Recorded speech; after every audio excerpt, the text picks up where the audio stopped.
and I really did not plan to make this video, but with the whole issue, the whole trending tag and SARS, I think I also need to learn my voice, because I've noticed that our leaders are actually taking us for granted. They feel that we do not have a voice, and it's an eyesore for an SSA to come out on the news and say that we are just little children, making noise here and there. It doesn't make sense. But one thing that actually occurred to me was that I started thinking, I was like, this man did not fall from heaven. This man came from a home.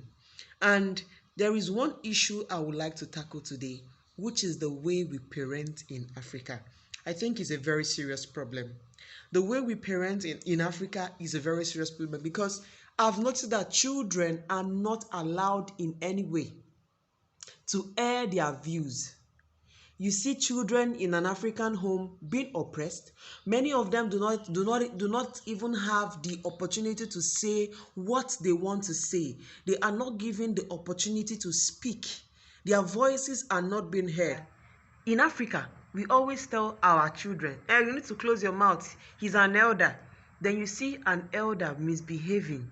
An elder will be messing up, but because they said we should respect the elder, everybody will just keep their mouth shut. It is not supposed to be that way. And another problem is that in Africa, you rarely find parents that can even apologize to their children when they go wrong. You hurt your children, you cannot tell them sorry. And you are expecting Buhari to come and tell us sorry. He cannot tell you sorry, because that is the way he has been groomed. We parents always feel that we are always right. We cannot be wrong. We cannot err. But it's not true.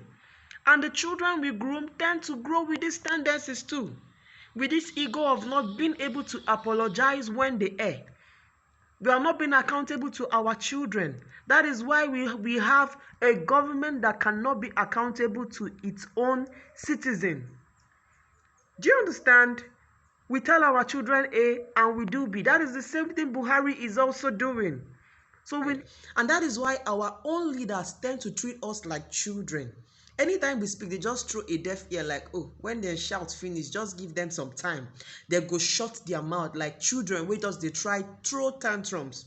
That is how they tend to see us. And there was something Reverend Obueli said, and that was the fact that personal transformation preludes national transformation. That means before we can get to the place where we want to be, it means that there is a need for a lot of changes in Africa. And that change can only start from the home. We need to start evaluating our parenting style. For crying out, like the same way Mrs. Wendy we say, she will also say that you are not raising a child, you are raising an adult. We need to start raising adults that can be assertive yet respectful. We need to change the narrative. Allow your children express themselves. Give them a room to express. I'm not saying that we should become a permissive type of, parents whereby they say anything goes. That is not the idea.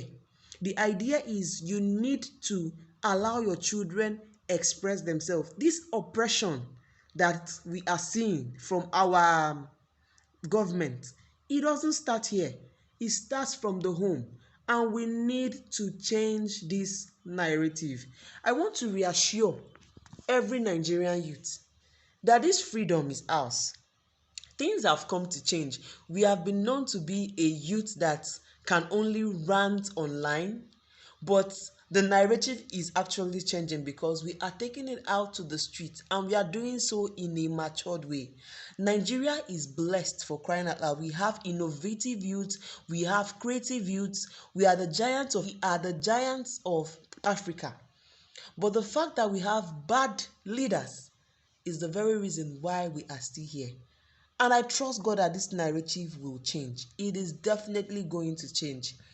It is definitely going to change. So let's just hang in there and wait for this change. God bless us.